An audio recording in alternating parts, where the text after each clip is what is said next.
What's up, San Diego, and happy Wednesday to everybody out there. 10 in the morning, leading you up to Padres baseball today in the Ecowater SoCal Padres pregame show with Sam Levitt. He's already bearing down on some notes, getting ready for the ball game today as the Padres and A's will play a rubber match from Sacramento coming up at 12:35 p.m. Pacific time.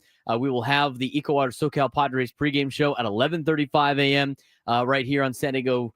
It's number one sports station, 97.3 The Fan. Padres trying to win the series. If they win the series or win the game tonight and they win the series, they will have a 500 road trip between Sacramento and Chicago, which is not that bad in the grand scheme of things, going 500 on the road as long as you take care of business at home. Last night, obviously a night that a lot of people don't really want to remember too much. It was not a great night for the San Diego Padres. It seemed like whatever could possibly go wrong went wrong last night for the best record in baseball, San Diego Padres. Now, the good news is the Dodgers and the Giants also lost. So when you're looking at your hunt for October this early in the season and you're scoreboard watching, it's okay. Everybody else lost in the division that needed to lose, if you want to look at it from that perspective. But that being said, overall, a performance that, wasn't very great out of the San Diego Padres, starting with the starting pitching. That was Dylan Cease's worst outing of his career, allowing 9 runs in the first 3 innings that he had pitched. And you realized quickly and early in the contest that Dylan Cease was wearing that game. I mean, after and especially since all the runs in the first inning for the Athletics came with 2 outs. They just couldn't get that final out. And when they put up the 6 and then all of a sudden another 3, it was like, all right, Buddy's got to wear this one. And on top of that, you mix in the injuries. You had the news before the game about Jackson Merrill with the hamstring, and he had a Baki hamstring, and then they decided to put him on the injured list yesterday. So that's bad news to get the day started. And then throughout the game, the Padres were dropping like flies. Jake Cronenworth had a little flare-up in his ribs after he got hit by a pitch over the weekend in Chicago. That seemed to be the problem, as Mike Schilt alluded to. And we'll hear from Mike Schilt and get updates in the next segment. But he had to leave the game with an injury. And then the biggest deal, obviously, was Fernando. And we all saw that swing that he had. It looked just like what happened when he had the shoulder subluxation. And then all of a sudden people were like, oh, man, this doesn't look very good. And then he exits the game. So we got some better news out of the Padres, at least in the postgame. I mean, it sounded like a lot of the, injuries, especially to Cronenworth and Tatis, were not major injuries. At least that's what they said. I highly anticipated neither of those players being in the lineup today, and neither of those players are. No Fernando today, no Jake Cronenworth today in the Padres lineup. Today's Padres lineup will be the first time that we see Luis Arraez back in the leadoff spot, and he's done a lot better, honestly, in the two-hole than he has in the leadoff spot in the Padres uniform. But today is obviously extenuating circumstances when it comes to trying to just get the last victory in Sacramento because of the injury bug that you have taken on in the last 48 hours. I mean, really, the first 2 games in Sacramento, you just had bad news after bad news after bad news when it comes to the injury front. And then on top of that, not great starting pitching. I mean, Michael King had pretty good stuff on Monday. And with the stuff that he had on Monday, you would think he would have went deeper in the game. A's did a good job, hitting him around a little bit on mistakes across the heart of the plate. But, didn't get good starting pitching yesterday out of Dylan Cease. Had a couple of guys go down. You got put yourself in such a big hole early on in the contest. And, I think with this lineup, no lead is really safe for opposing teams. But when you take Merrill out of it and you take Tatis out of it and you take Jake out of it, and now all of a sudden your lineup's got Oscar Gonzalez in it and already had Yuli Gurriel in it, and it just looks a lot different. It looks a lot different. So that kind of, ability to come back is a little bit different when you're not at full strength. and you got put into a very significant hole at 9-4 in the third by the end of the third inning. So you got to be able to put a stopgap in there. The bullpen did that on Sunday for the Padres. Dylan Cease did not help out in the third inning. He was really all over the place. I mean, you look at Dylan Cease, and he wasn't locating a lot throughout the contest. And then when he did locate, it was over the heart of the plate. So the Padres put their lineup out. Again, they're not making any roster moves. I see a lot of people saying call up Tirso Ornelas. I mean, as great as that would be, you'd have to put somebody on the injured list. And it doesn't sound like Jake Cronenworth or Fernando are going on the injured list, but we'll see maybe tomorrow. I mean, he's not going to be up in time for today anyway. The real interesting storyline will be either if they make a move Thursday or what it happens to be on Friday before the game starts. That's where you're going to look at the roster construction and whether or not, some of these injuries are significant or not. It sounded like Jake Cronenworth was going to argue to try to play today, but as has gone all season for the Padres, they are erring on the side of caution with all of their players, and they should. When you have veteran players that you're paying a lot of money to and guys that need to perform that are in their 30s, those are going to be players that you want playing the best at the end of the season. So what that tells me about today's game, again, we got the lineup. Arise is batting leadoff. Xander's batting 2. Xander's hitting the ball really hard, by the way. Manny Machado in the 3 spot. Cleanup is Gavin Sheets. Oscar Gonzalez is batting 5th. Jose Iglesias is batting 6th. Jason Hayward's batting 7th. Brandon Lockridge batting 8th. And Martin Maldonado batting 9th. For everybody that's panicking about the potential injuries and everything like that. Now, whether or not these guys have to go to the IL or not will remain to be seen. You'll probably find out either Thursday or Friday. Today was never going to be a day in which they make those moves. They were going to probably be off, especially with an off day tomorrow. Give these guys opportunities to rest up. But what this tells me, this is what building a culture, and this is what everything that you did during the offseason, and this is what everything you did in terms of spring training, and this is really when you get the grit squad. When you want to go out there and say you have the grit squad, and you tell about your grit squad and everything's, we got a gritty team. This is where gritty teams kick ass. When guys that are good are banged up, the next guy's going to jump in and perform. That comes from the culture they've created. That comes from the environment. That comes from the foundation they've laid. I mean, I can use a bunch of different cliches, but what they've been telling us in spring training and what I talked about yesterday, I think they've started to show it with how well they've played the first couple of games, and now 12 games into the season. This is where you really show the grit squad. Is when you don't have Fernando, and you don't have Jackson Merrill, and you don't have Jake Cronenworth. And we'll see what happens when we got Manny and Bogaerts and those. This is where you see it. This is where you see it. Because if this team is as gritty as they say they are, and if they are talk about all the right things like in spring training and the camaraderie they have and the tight-knit group that they are and everything like that, that's all great. This is where it shows in moments like this, in games like this. Struggled yesterday, lost some players to injury. They're not going to play. Quick turnaround, got to get after it and go into the off day with a victory.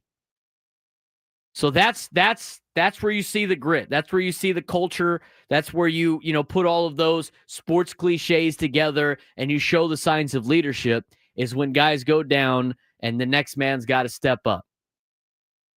Guys like Xander and Machado right now being those leaders that are still healthy. Guys like Arise now moving into the leadoff spot. Guys like, Jose Iglesias getting an opportunity now. Oscar Gonzalez just getting called back up from AAA El Paso.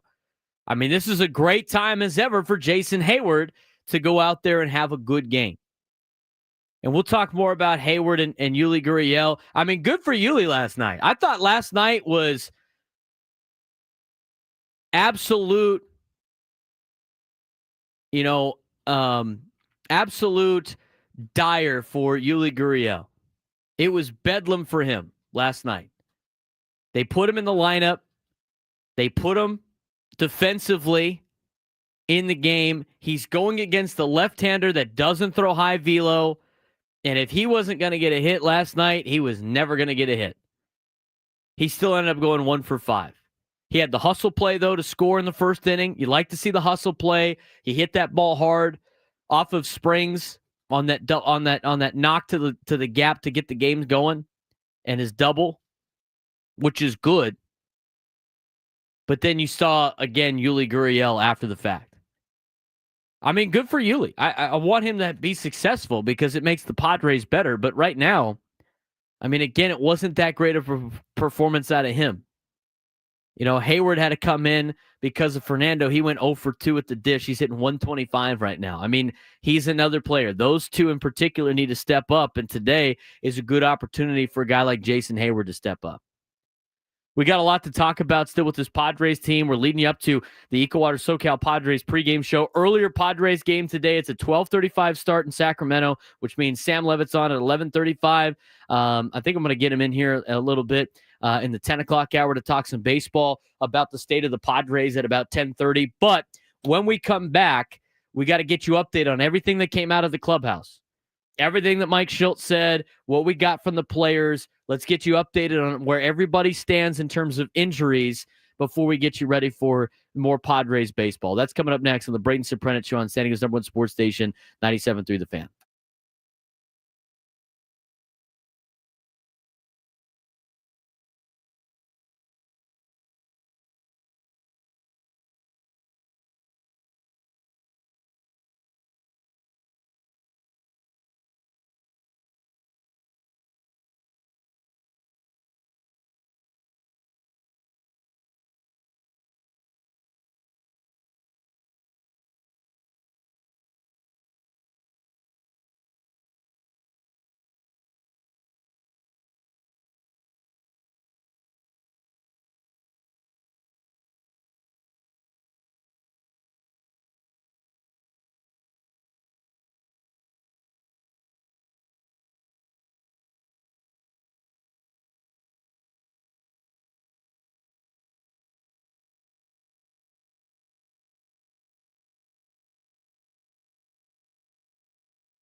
10:18. Getting you ready for Padres baseball coming up at 12:35 p.m. Pacific time. A little lunchtime Padres today up in Sacramento. Final game of the three-game series against the A's. Padres trying to have a 500 road trip by getting a victory today against...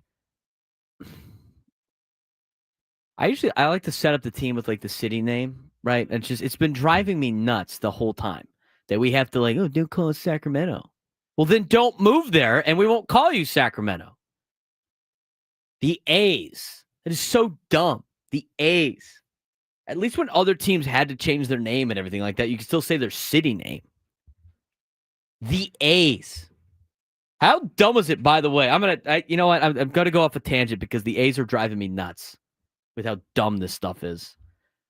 Speaking of how dumb it is, and I thought, we talked with George Sandoval yesterday, IC account executive here in San Diego. It's probably a great place to watch a game for a fan. And look, I know the players get a lot of great things for being a major league player. I mean, a lot of people would, for how much they get paid. A lot of the normal people out, us, working folks out there would be like, "Oh, I'll do whatever for that kind of money." I understand that, but from like an image standpoint, like we're talking about like almost like NFL defend, like protect the shield, right? You want to have like this.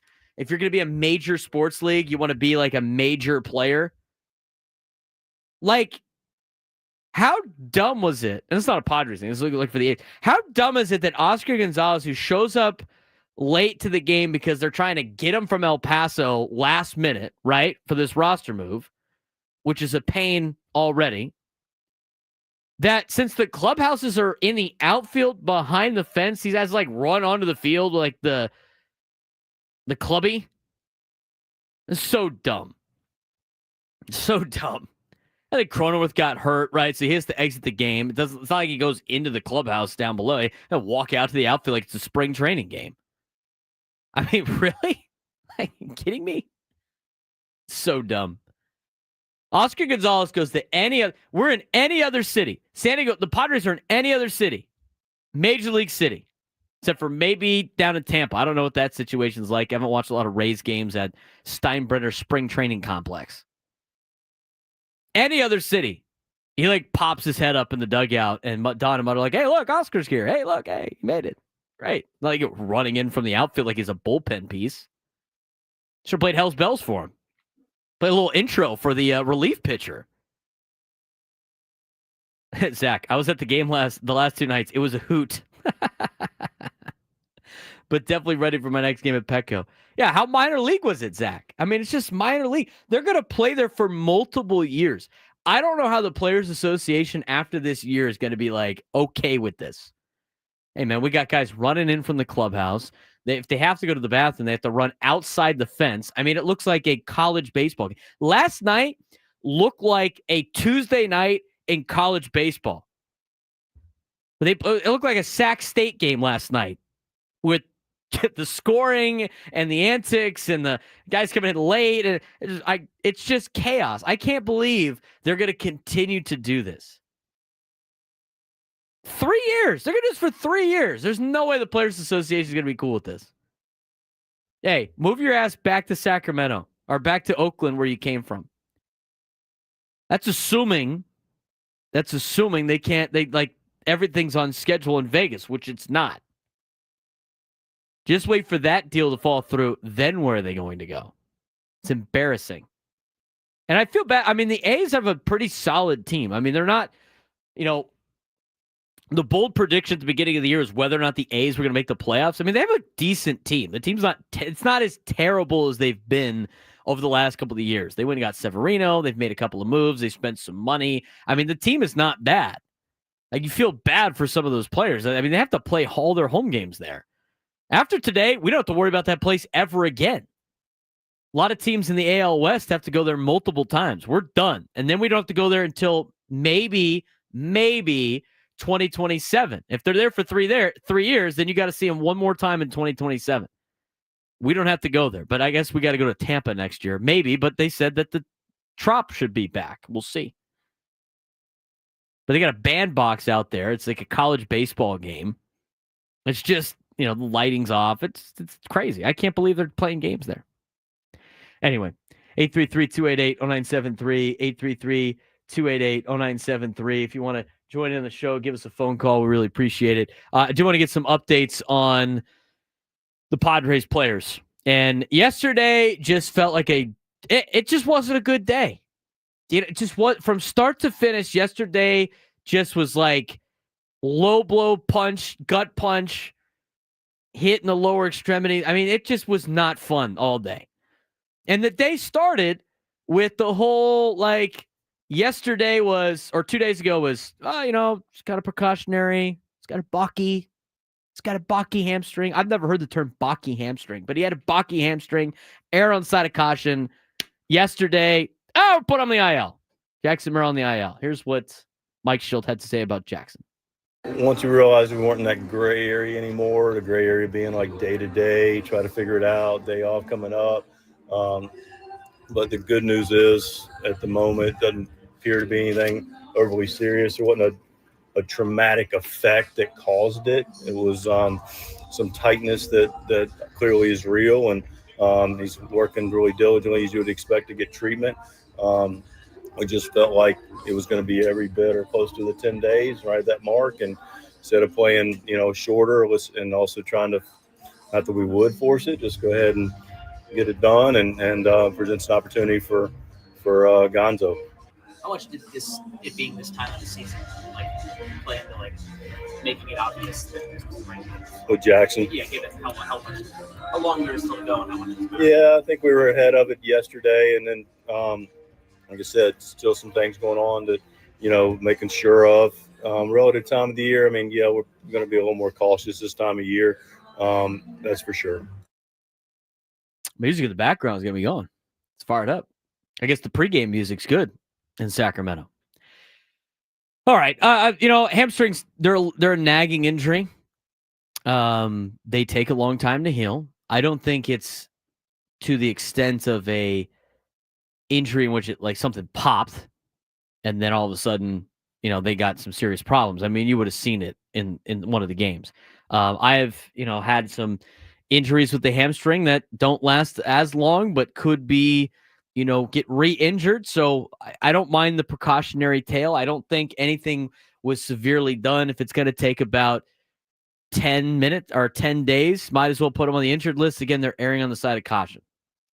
I don't think you need to worry about it too much with Jackson Merrill and his hamstring. So he misses the next 7 games. You play Colorado. You shouldn't need him against Colorado. Even though Colorado really has the Padres number, they do.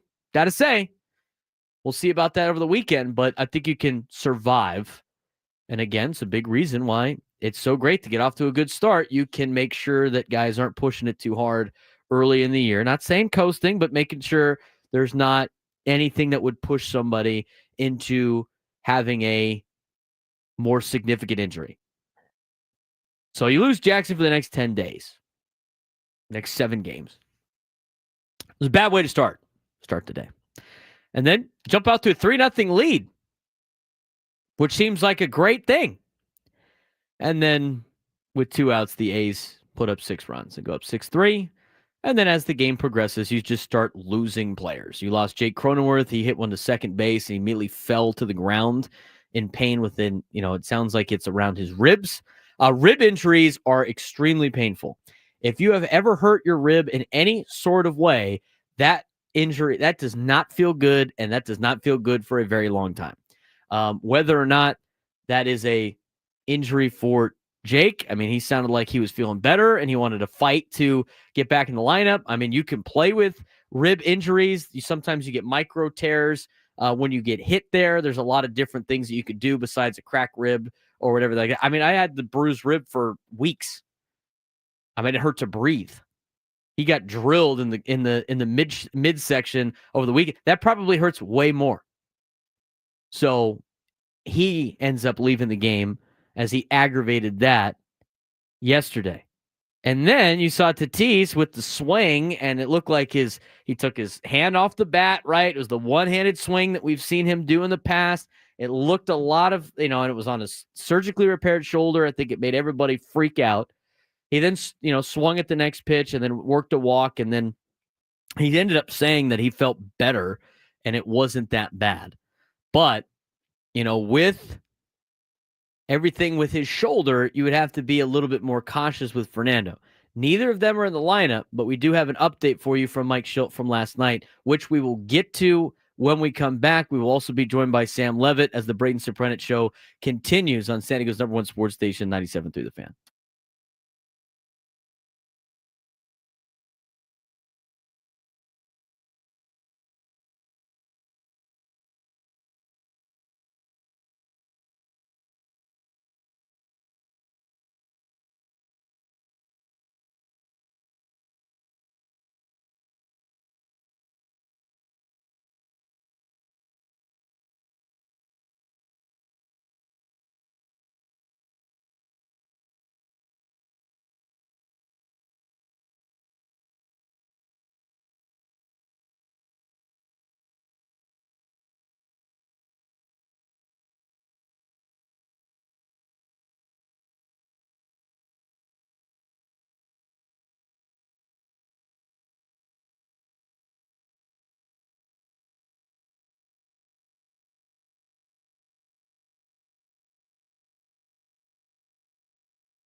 Baseball coverage on 97 through the Fan is presented by T-Mobile. Head to T-Mobile.com and get a great deal on an iPhone 16 Pro. Braden Surprenant Show as we lead you up to the Ecowater SoCal Padres pregame show with Sam Levitt.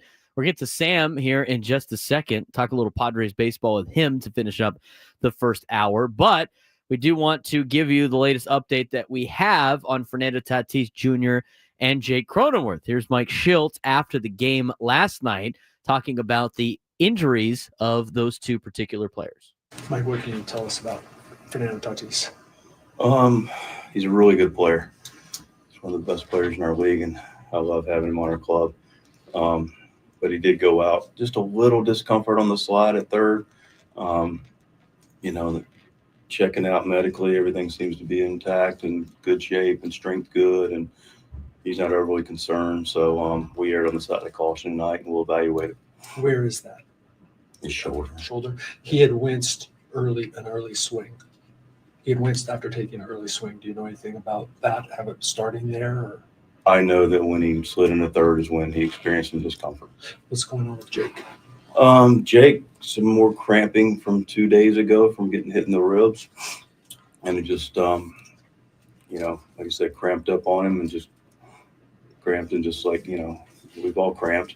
And, again, not overly concerned. Clearly Jake had to come out, but err on the side of caution and evaluate tomorrow.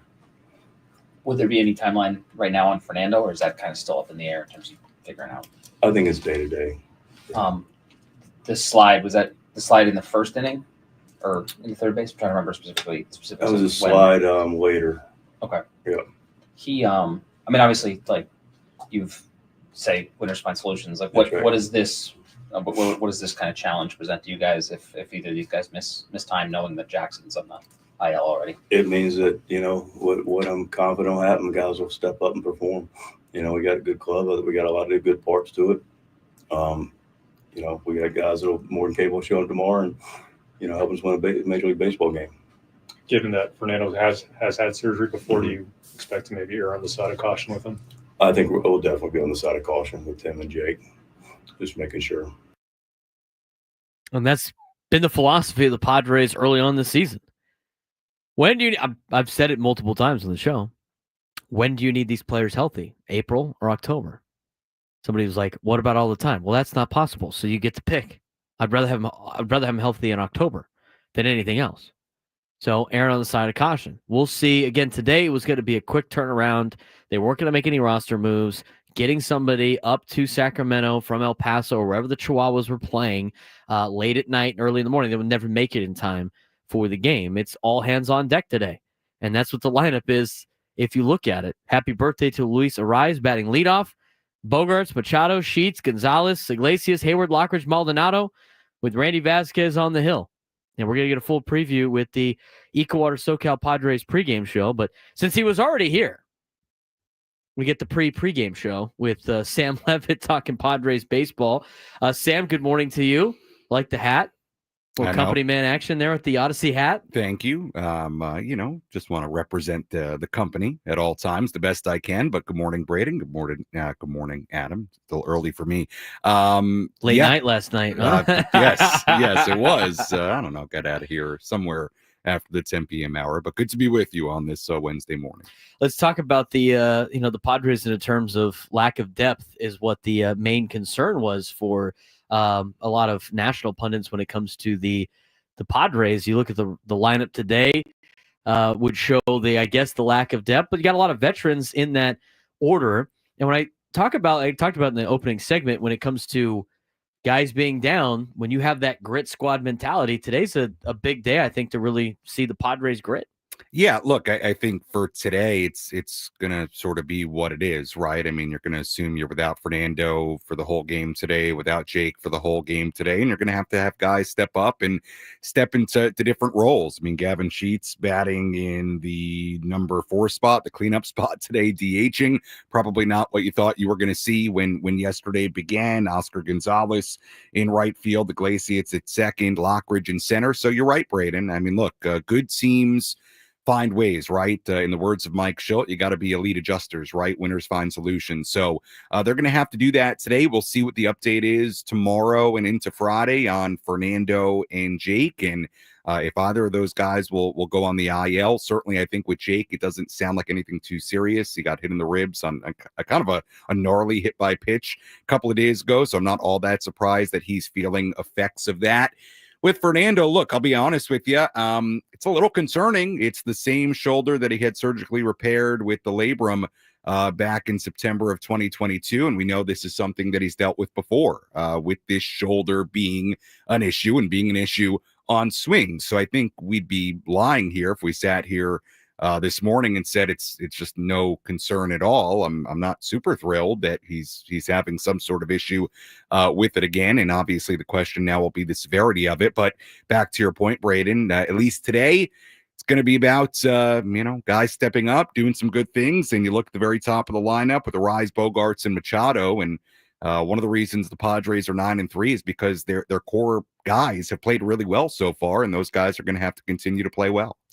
I continue to be an advocate for Xander Bogaerts and trying to be the number one supporter of Xander for all sorts of reasons. I mean, so many Padres fans are just on him for his contract that he didn't give himself. He signed the contract that the Padres had offered him. He looks like he's putting up the numbers in terms of exit velo. He's hitting the ball a lot harder this year. Yeah. I think you're finally starting to see a healthy Xander Bogaerts, even though it's early on in the season. It looks like he might have an opportunity to put up a pretty good year. Yeah, you're right. The StatCast numbers on how he's hitting the ball are pretty good. And look, I'm with you. I say it, with no reservation. I root for Xander Bogaerts. I think he's a really good guy. I think he's a really good presence inside that clubhouse. You get to deal with him a lot down there. He's such a pro, man. He's a real pro. How easily approachable is he compared to most of the players? Right? Extremely. He is a pro, an absolute pro. That's a great word to use for him. He's won a couple of World Series. He's been on really, really good teams. He's had postseason success. Look, I root hard for him because I think we've yet to see the best of Xander, and I'm hoping that 2025 brings that. It's still early, and he's been pretty good so far at the plate. Defensively, maybe a little bit shakier as far as the range and things like that. But you know what? I think at shortstop for him at this age, it's, hey, play a solid enough shortstop, and I think that'll be okay. Offensively, I just want to see him be more like the Xander that we saw in Boston. And look, we've seen some stretches of it. You remember when he first got here in 23, he was really good, and then he starts dealing with the wrist issue. And then last year, he's starting to get it going. He has the shoulder injury. He's had spurts of it, but we have not seen it for an extended period of time. So he's off to a pretty nice start.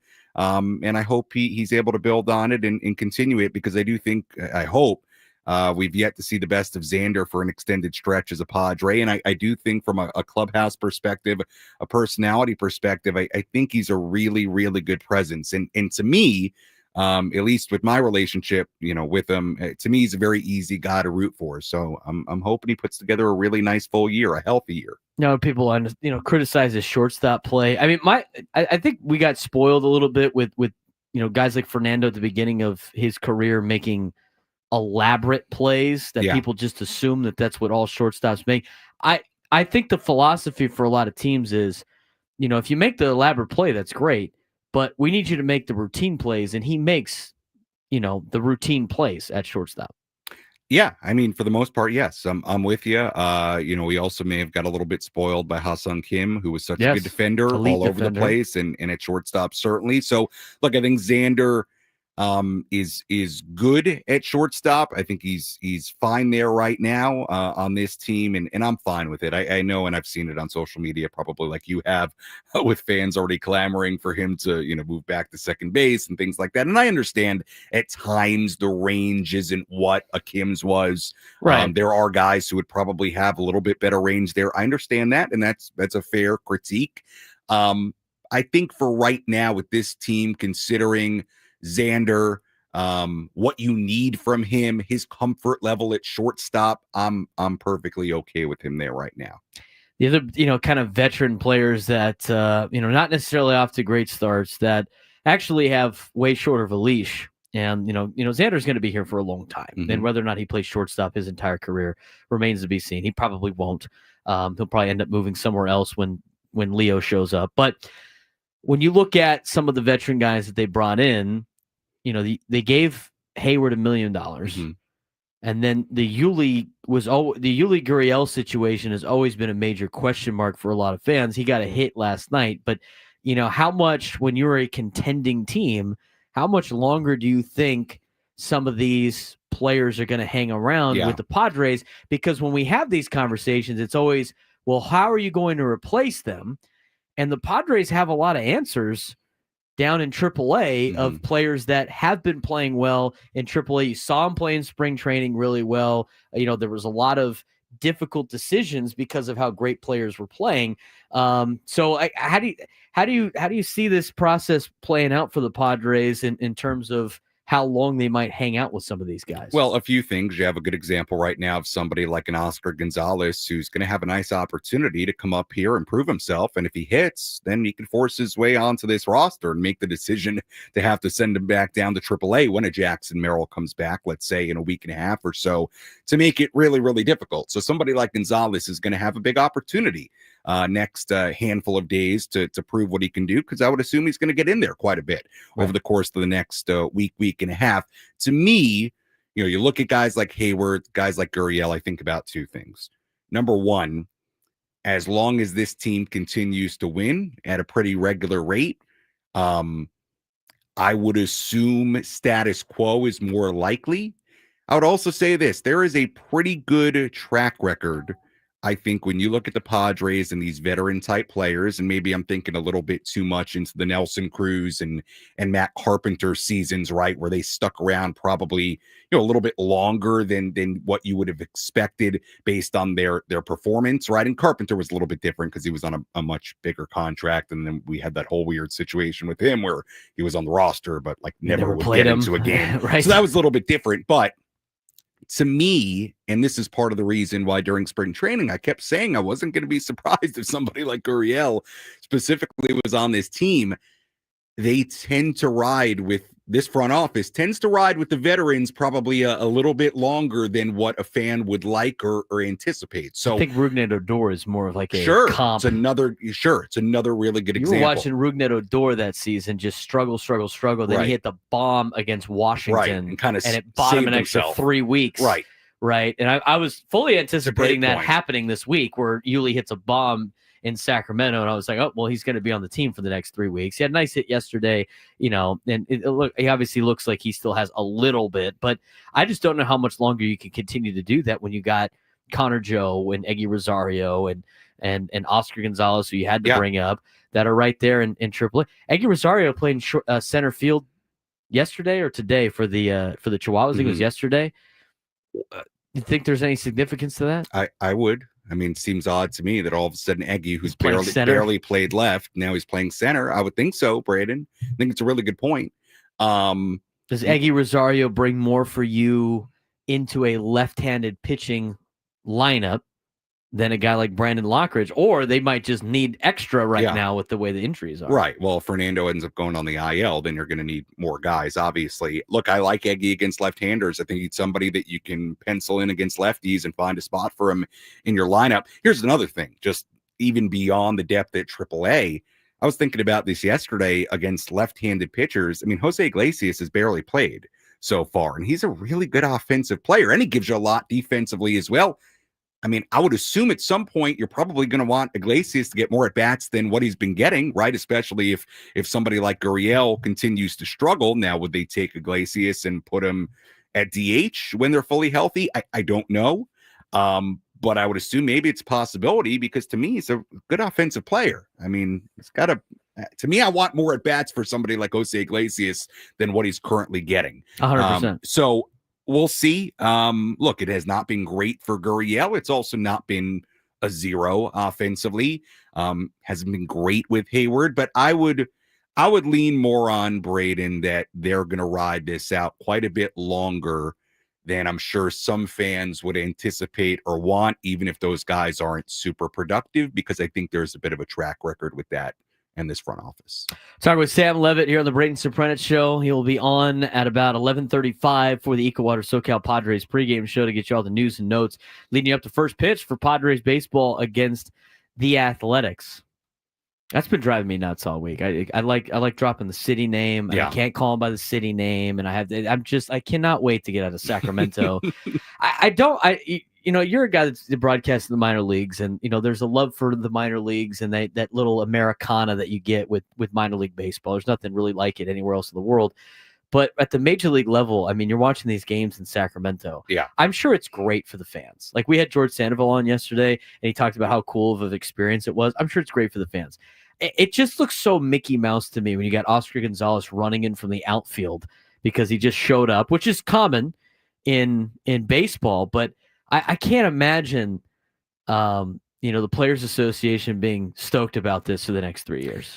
Yeah, look, you know me, I love a minor league baseball park. But with that said, even watching the games or seeing them on TV as we're here in the studio, I'm obviously not there. It looks like a spring training. Yeah, it doesn't look like a major league park. And look, for baseball fans in Sacramento, good for them. I'm not sure how much those fans are bought into the Athletics themselves, considering the A's don't even want to call themselves the Sacramento A's. And we talked about that. We talked about that yesterday. Like, if a team came here or a team came to your city, people in San Diego would hate that. Right. But they could, like, think about it from like an NFL perspective. Right. Because the city wants an NFL team back. And if an NFL team came back, but only for 3 years, and they said we refuse to call ourselves the San Diego whatever, would you be insulted? I would be like, all right, well, screw you guys. Like, if I go, I'm going to be repping the other team. Yeah, I mean, I don't fully understand why you just wouldn't take on their name for a few years. To me, whatever. But it doesn't seem like a Major League Baseball game, even when you're looking at it on TV, and that's because it's not the same. I mean, I talked about it with Tony yesterday for a while. Even some of the elements there are different, right? You have lights that are a lot lower. The field is not as well lit as a major league field. It looks like Moneyball dramatic lighting in a movie. There are some real things that come along with playing in a much smaller stadium. I mean, look, I remember in Amarillo and Corpus Christi, like, there would be times, I remember when we opened up the stadium in Amarillo in 2019, number one, there just aren't as many lights. Okay. So the place, and this was pretty consistent in all of minor league baseball, you would have parks where you might have sort of like a dark spot almost in the outfield because, it's just not the same. I mean, It's not the same infrastructure. It's not the same amount of lights. Okay. Literally, the light banks aren't as big. It happens, right? And I remember when we opened up that stadium in Amarillo, literally they went with the outfielders to kind of like assess where the dark spots were because it was a brand new stadium, right? So these things happen where the lights aren't perfect. The lights are also a lot lower. Remember, the stadium's not as big. Right. So the lights are much more in your outfielders' faces, in their eyes. So there are times a day where that can be difficult. So I'm with you. It doesn't have a major league feel. To the Padres' credit, everybody there over the last couple of days has said all the right things. I don't think anybody wants to throw it under the bus. And I also, I think we should be clear. It's not the fault of anybody in Sacramento. No, it's not the fault of anybody working at the ballpark that's working hard, doing their best, not only to put on a Major League Baseball game in a AAA facility, but also remember they're playing a AAA season while that's what Major League season is going on. Which, by the way, for people that run that park, the grounds crew, anybody associated with that stadium, they go to a game every day. That is hard. There's not an off day at that building. They're playing every brutal single day. There are people that work in that stadium. I don't know anybody that works there, but I can guarantee that are in for just a hellish next 5-6 months, because that's an unbelievable undertaking to basically play every day.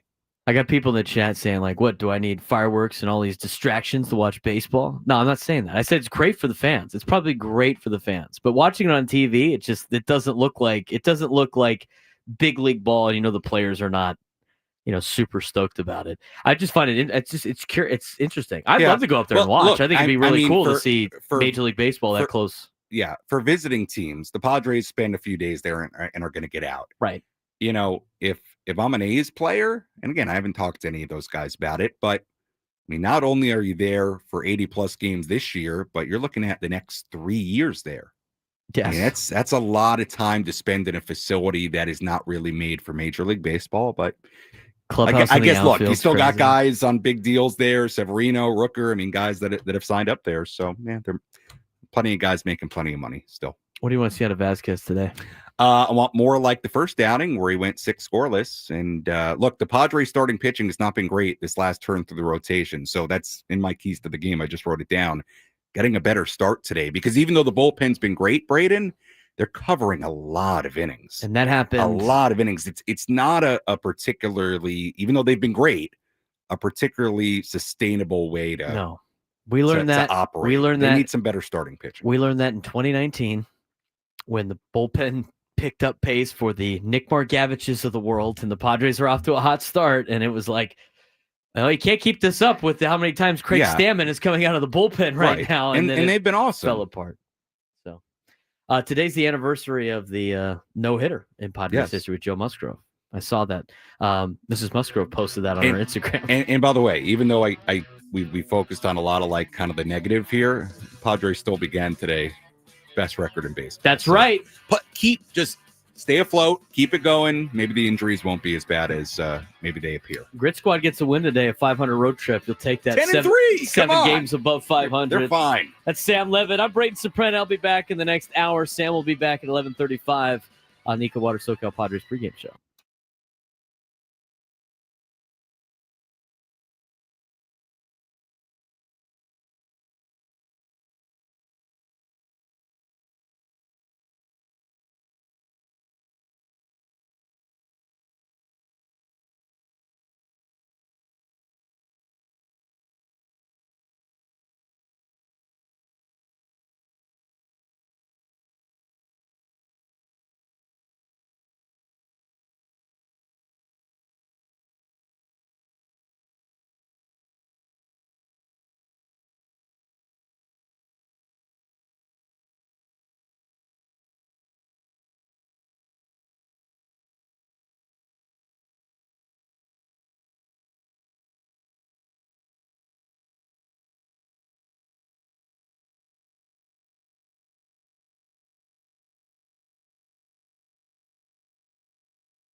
No balls in one strike. The big right-hander ready and delivers. Swing and a ground ball to shortstop. Kim has it. Friendly hop. Throw to first. That is a no-hitter, and that is history.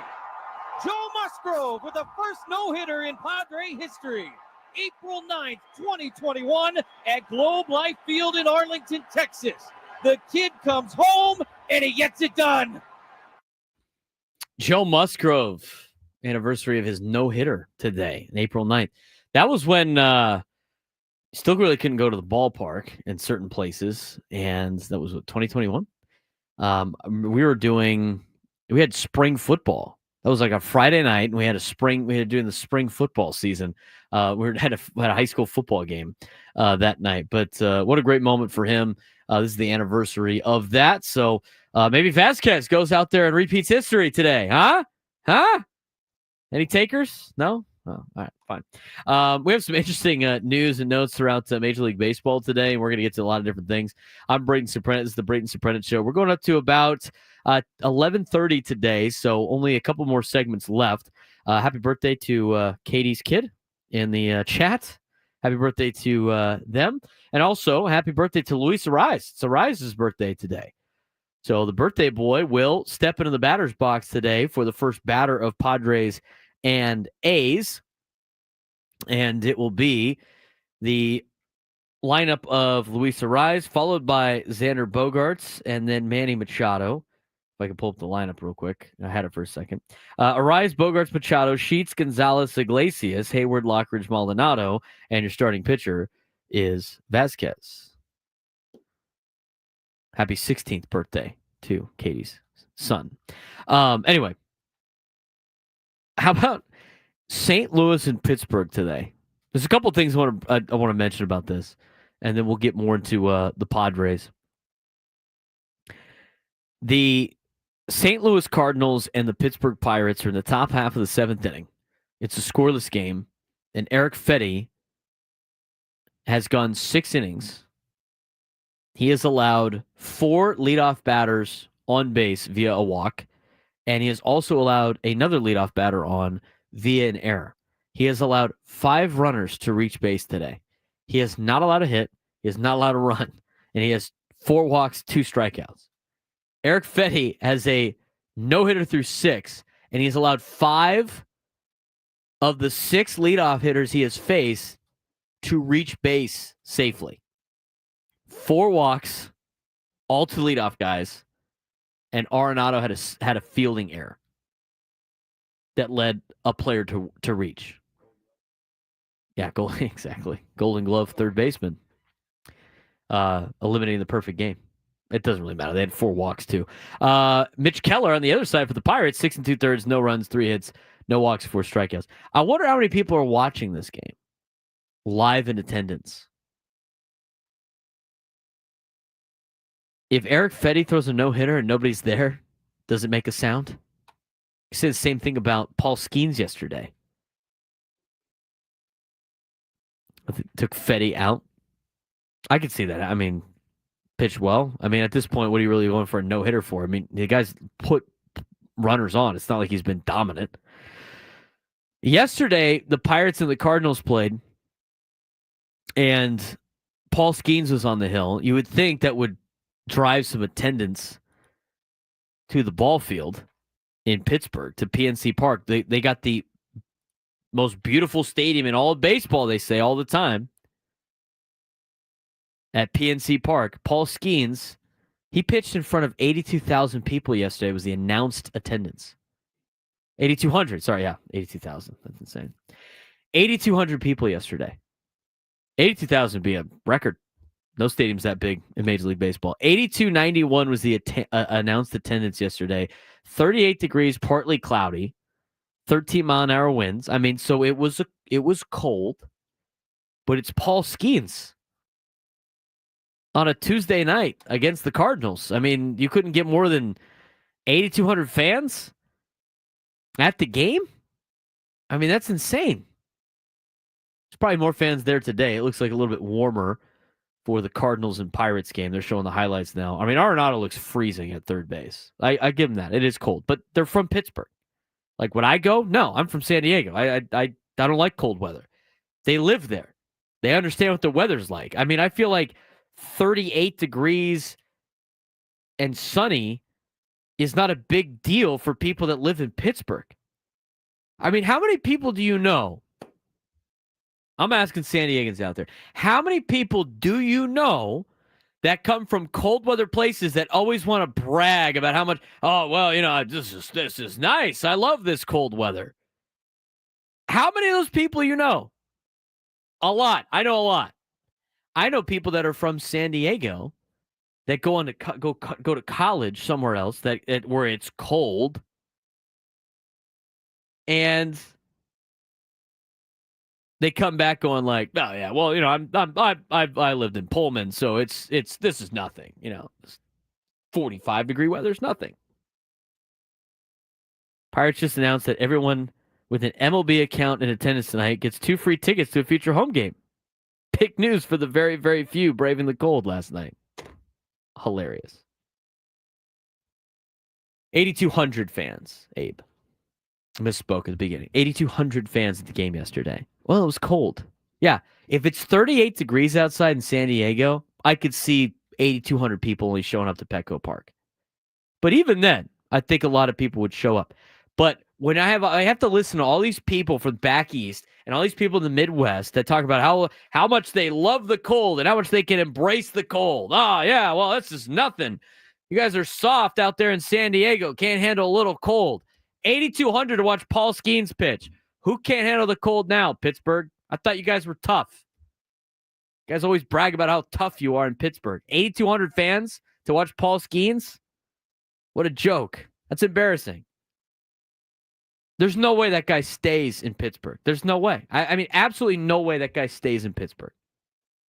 He will be on a major market team so soon. I mean, 8,200 people.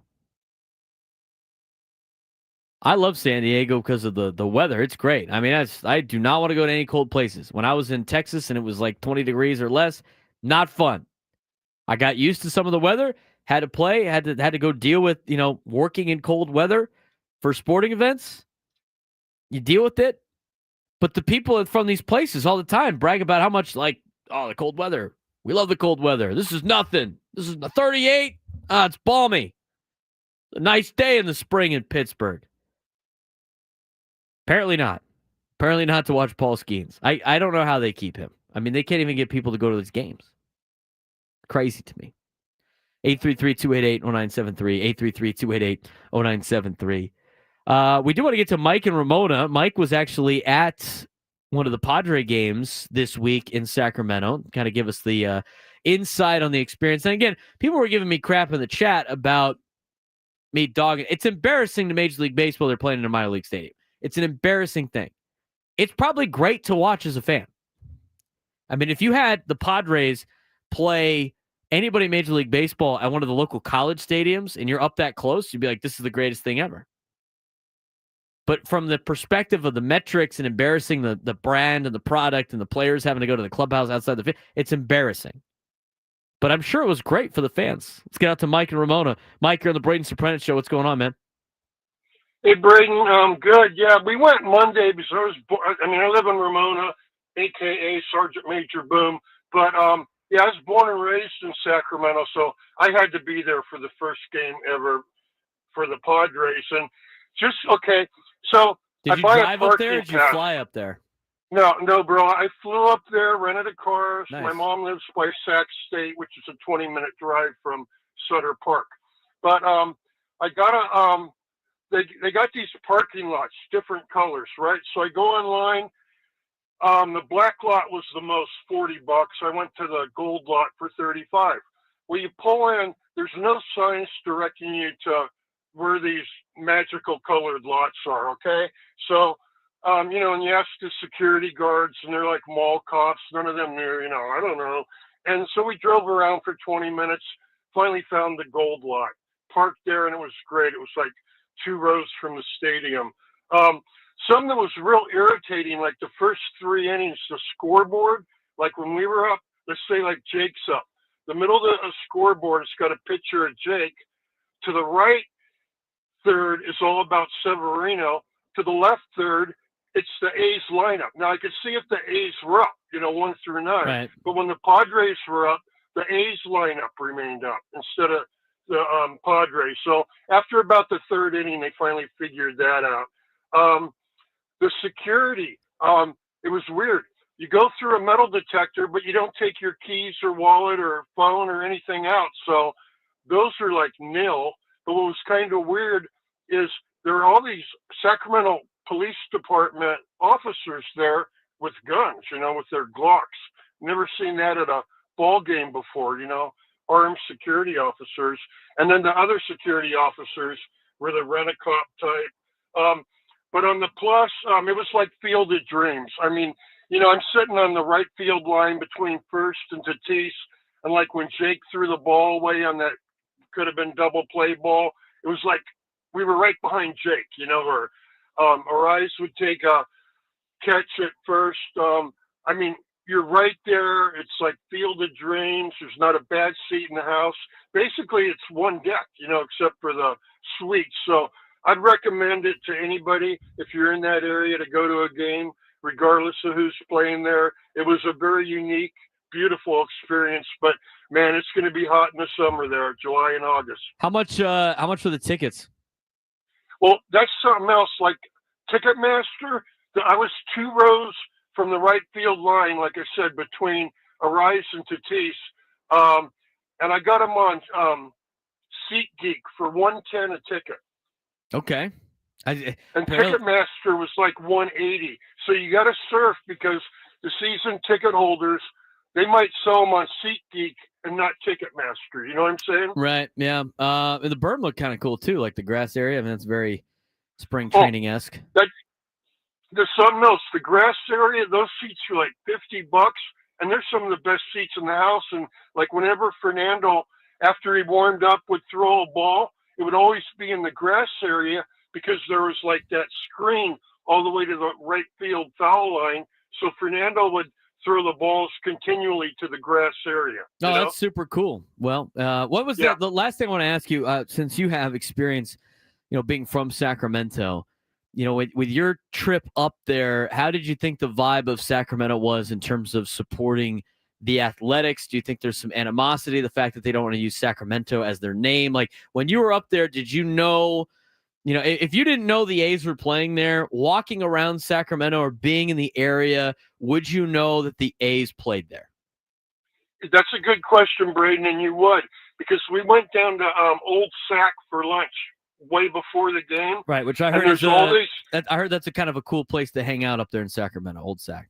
Yeah, if you ever go there, go to Fanny Ann's Saloon, best cheeseburger in California. Sounds Fanny good. Ann's. So how was the vibe anyway? It was good. There was like Sacramento A's everywhere, T-shirts, bumper stickers, signs all over downtown. They fully embraced it. But one thing that was kind of weird, there's some guys, they'd be like chanting, "Let's go Oakland, let's go," and they, kind of making light of it, Right. I can see that. Well, Mike, I appreciate the phone call. Very informative. Got, some boots on the ground for us up there in Sacramento. Okay, Braden, have a good one. Go Padres today. You too, Mike. Yes, go Padres. That was good. It was a little different perspective than what George had. Obviously, a guy that has been there before, so I didn't mind that. I honestly want to see how this plays out with the city of Sacramento. I mean, if you're Sacramento, you're on board with this because you know that the plans in Vegas might fall through, and you might get yourself if you play your cards right, might get yourself an MLB team. But you got to be able to go out there and support what you have in front. But again, it's the ownership. It's all of these ownerships that we have experience with here in San Diego from the former NFL team that was here, ruining it for a lot of fans in a lot of areas. I mean, the overhype of the stadium up there, and all of a sudden, Fisher's starting to spend money now that the team's out of there, and I'm sure they'll wear their Kelly Green uniforms a lot more now, and they brought the gold jerseys back on the road because that's what the fans wanted, but then they were never going to do it until they moved. I mean, they're just following the playbook, man. Following the Chargers playbook. It's lame. Yeah, how to lose. Yeah, how to lose the fight for LA. This is a fight for Sacramento. How the Kings doing compared to the A's, I guess. Anyway, last day we have to worry about it. I saw in the chat our guy Abraham Ochoa, the diehard Denver Broncos fan, also a Padres guy, has his qualms about Manny. We'll put that in the past. He goes, if I was to grade the Padres right now, I'd give it a B plus. B plus. I mean, I guess they do still have the best record in baseball. I know we were negative earlier. We got to point out some of the flaws, and the injuries aren't very good right now, but they still have the best record in baseball. I mean, they're one of the best teams in baseball. They're in first place. I know it's early, and we'll see how today goes. I mean, if they got waxed today, round table tomorrow is going to be rough. I'm sure Ben's going to have the sky is falling questions after a week of everybody celebrating one weekend. They're still in first place. So, come on, Abe. B minus? Yeah, he doesn't. He's Manny hater. We'll see. Maybe Manny hits a couple pumps today, and all of a sudden Abe gets his grade up a little bit. He's a tough grader out there. Tough grader. 833-288-0973, 833-288-0973. When we come back, we will talk about the Padres and A's game 3 today. Padres trying to win the rubber match, and then that will do it. We'll bring you up to the Eco Water SoCal Padres pregame show. All coming up next on San Diego's #1 sports station, 97.3 The Fan.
Baseball games going on already. Wednesday is usually day game day in Major League Baseball. That's why we have all these Thursdays off. A lot of Thursday off days in Major League Baseball. I mentioned it last Wednesday. Was it last Thursday? I think it was last Thursday. Not a single Thursday in April are the Padres playing.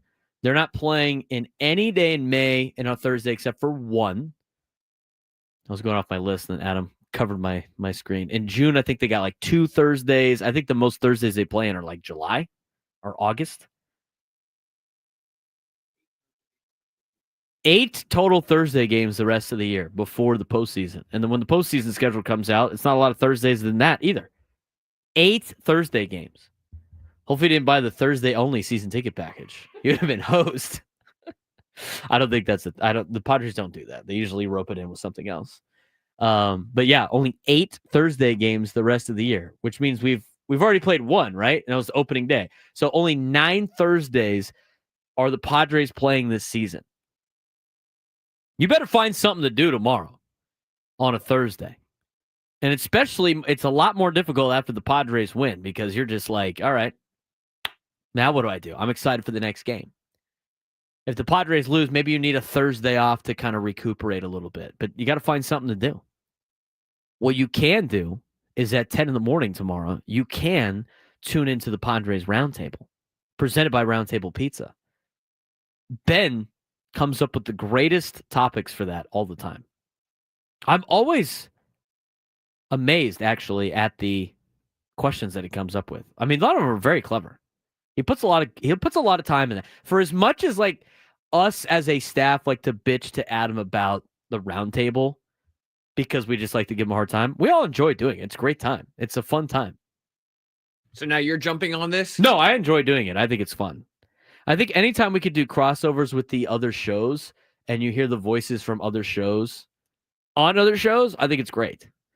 You know, having it, I think a lot of fans like that too. I remember growing up listening to sports talk radio in San Diego, and I thought it was the coolest thing when hosts from different shows kind of hosted together. It's awesome.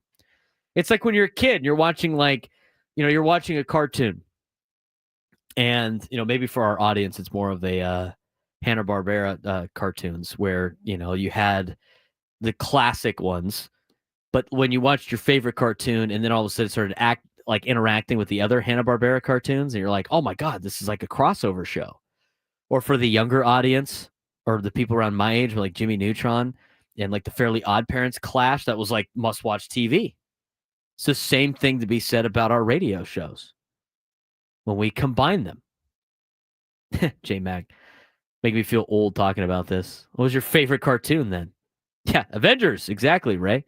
I mean, there's a lot of those that are out there. Like I remember some of those used to be like, the Hanna-Barbera cartoons were the ones that like were on Boomerang for my generation, which is like the classic cartoons that like my parents grew up watching. And I remember a couple times they'd come home, like, what do you watch? You're watching. What is it? I was trying to think of some of the names. I remember like the alias of one of those El Kabong. What was the guy's like actual name? The horse, the sheriff horse. I'm blanking on the top of my head, but there was a lot of those particular, the Pink Panther and stuff like that. Tom and Jerry classic. But the Hanna-Barbera ones were, the gorilla, Manila Gorilla was one of the cartoons. The Jetsons, the Flintstones. I mean, those are more the classic ones. But when they would do, since they were the same company, they would always do like these crazy crossovers. But that's how I feel when we do the roundtable. So a little bit of a digression there, but we will have the roundtable tomorrow at 10 in the morning, hour commercial free from 10 to 11, and then I'll take over 11 to 2, and we'll keep you on and keep you going for Padres baseball on an off day. Not a lot of off days out, or not a lot of Thursday games for the Padres, as mentioned before. Only about 9 of them throughout the season. And we've already played one that was opening day. Padres return home on Friday. It will be against the dreaded Colorado Rockies, which everybody seems to beat up. But Buddy Black's got our number for some reason. We got to be able to bounce back against the Rockies. And you can cheer on your Padres as they host the Colorado Rockies this coming weekend, April 11th to the 13th. Shake up your Friday night with Cocktail Fest presented by Southwest Airlines. Enjoy live music and drink specials starting at $5 in Gallagher Square from gates open until first pitch. Also, Friday night is Out at the Park in community partnership with San Diego Pride. Come together with the San Diego LGBTQ community for a night of fun and festivities. Secure a theme game package for a ticket and unique Padres hat. Visit padres.com/pride for more information. And then coming up in the next series, that would be the series against the Chicago Cubs, who are already down 1-0 to the Texas Rangers. Get the revenge against the Cubs. That will be the Monday, Tuesday, Wednesday series at home. They have the Aloha t-shirts, which we got some. They look pretty nice. The Aloha t-shirts got the Padres SD. It's got the Padres font. It's got the Hawaiian flowers and everything like that. That will be in the city where the palm trees sway. Get your hands on Aloha shirt presented by Motorola. First 40,000 fans in attendance will receive our most floral shirt yet, featuring beautiful orange flowers and the gold Padres logo. Shirts will be distributed on a first-come, first-served basis. First pitch at 6:40. Gates are open to the public 90 minutes prior, so arrive early to secure your giveaway item. There are 5 fan-friendly sizes: youth large, medium, large, XL, and 2X while supplies last. For more info, go to padres.com/giveaways. That will be on one of the games against the Cubs. They didn't say it on the sheet. Quick Draw McGraw, Ruggie. That's who it was. Quick Draw. That was a funny show, too. I actually have a Space Jam. I might have to wear it one of these days. I have a Space Jam jersey, like a basketball one, Toon Squad. Wile E. Coyote on the back. Number 13, Wile E. Coyote Toon Squad jersey I owned. I don't know how many times I've physically worn that, but I do have one of those. Wile E. Coyote is hilarious. I'm totally in on the Roadrunner and Wile E. Coyote. Padres game will start at about 12:35 Pacific time today. EcoWater SoCal Padres pregame show is coming up next with Sam Levitt. Padres and A's today. Padres trying to get a 500 road trip with a win today. It'll be Randy Vasquez on the hill. Arise bats leadoff on his birthday, followed by Bogarts, Machado, Sheets, Gonzalez, Iglesias, Hayward, Lockridge, and Maldonado. That'll do it for me. I will see you guys on the round table tomorrow at 10 in the morning, followed by the Braden Surprenant show. Packed show talking Padres baseball. Padres Grit Squad out today with their lineup. We'll see what they got against the A's, and we'll talk to you tomorrow on Braden Surprenant. We'll talk to you tomorrow. See you.